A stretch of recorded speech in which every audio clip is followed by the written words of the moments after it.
Well, ladies and gentlemen, it seems like the Dallas Cowboys have made a decision on at least one of their pending free agents for this upcoming offseason by way of Osa Odighizuwa, and it is now clear where the priority lies with the Dallas Cowboys front office. Let's get right into it, but first, be sure to subscribe for more Dallas Cowboys content on the regular. All right, ladies and gentlemen, we see it here. Cowboys, Osa Odighizuwa contract negotiations take positive step.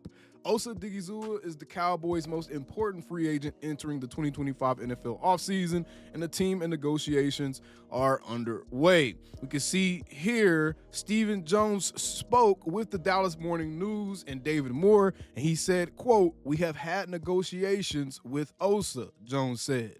"I just think Osa is a really good football player. He's an important piece."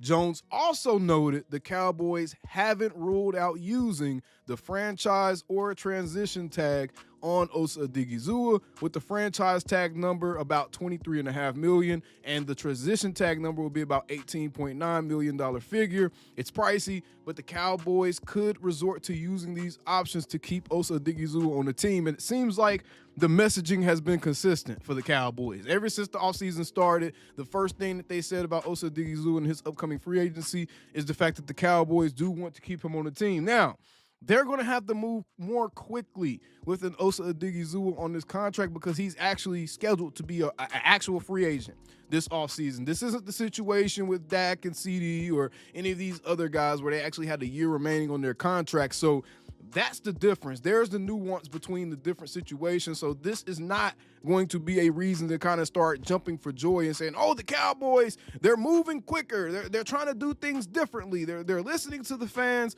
I'm not going to say that just yet because Osa Odighizuwa had to be renegotiated before March 10th if the Cowboys wanted him on that roster, because had he hit free agency, chances are I think Osa would have gotten sniped up by someone else, right? So Cowboys already entering negotiation period with Osa Odighizuwa. What does this mean for someone like a Micah Parsons, right? Because Micah, his contract is also going to be up next offseason. Micah is probably the biggest domino as it pertains for the Cowboys roster left to fall, just period. Whether it be this offseason or next, Micah's contract is going to be the next biggest question mark for the entire Cowboys organization. How much do they pay him? How long? And when do they get the deal done? Do they actually get it done before that March 10th free agency period begins? Do they get it done so that they'll have some extra money and create about $16 to $18 million in cap space by signing him to that extension and be able to use that to bring players in to help this roster get better? Will they do that?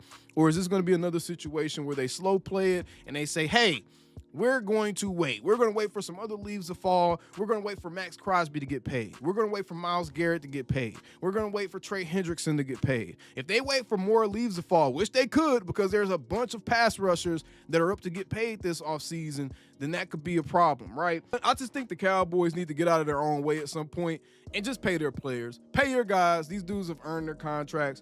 Look, I've had my critiques about Micah Parsons just from a leadership standpoint and kind of being an ambassador for the Cowboys standpoint, not necessarily just as a player or anything like that. As a player, do I want him to play better in bigger moments? Absolutely, because I feel like too many times Micah Parsons kind of disappears if you're not kind of feeding off of like the Panthers or Commanders with backup. If you're not feeding off of these teams where they're already kind of susceptible to being sacked, where they're already down 2 scores, so now they have to do nothing but pass the ball, so now you get a sack there. No, I want to see the impact made when it actually matters, and that goes across the board. It's not just Micah Parsons. It goes across the board.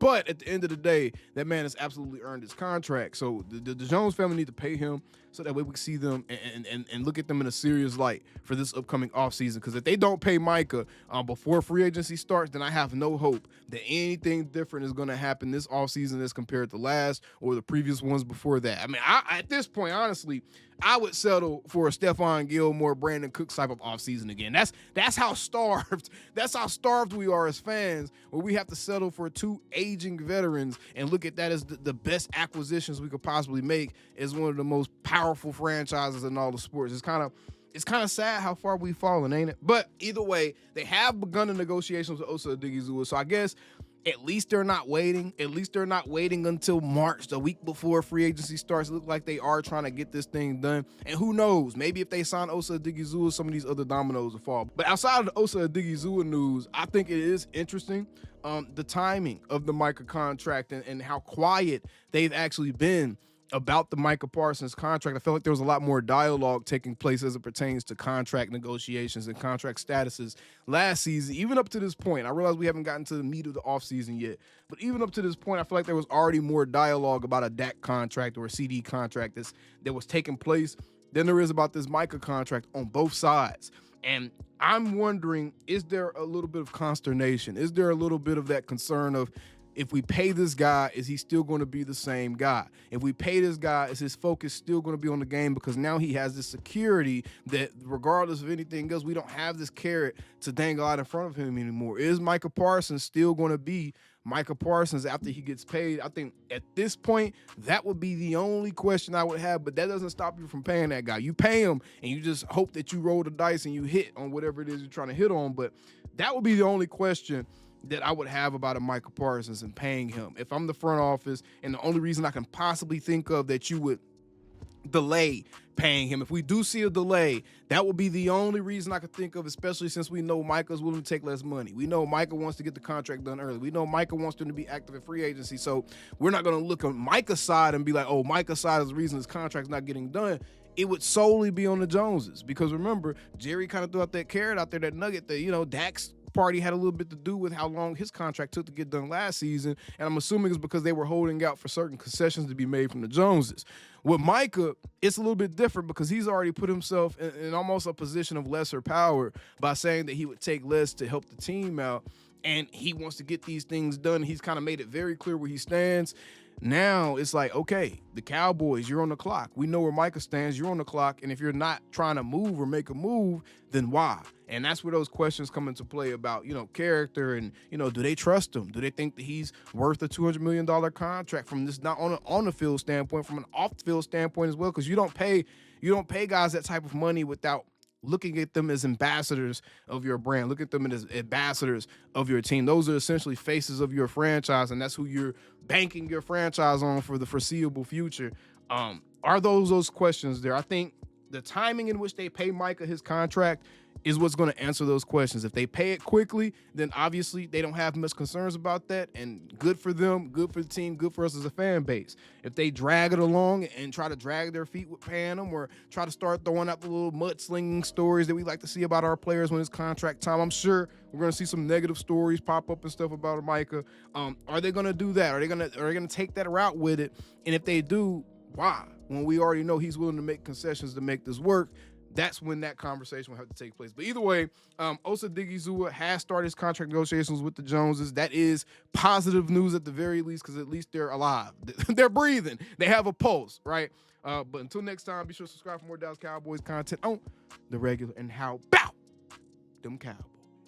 Yeah, I can't hit my desk no more, y'all. I knocked my monitor out last time. I gotta chill out. Calling me, texting me, paging me, asking me, am I still them boy? Y'all usually check on me. Listen. I'm still them boys. Hey! Woo! Oh, shut up, my boy. Hey! I'm still them boys.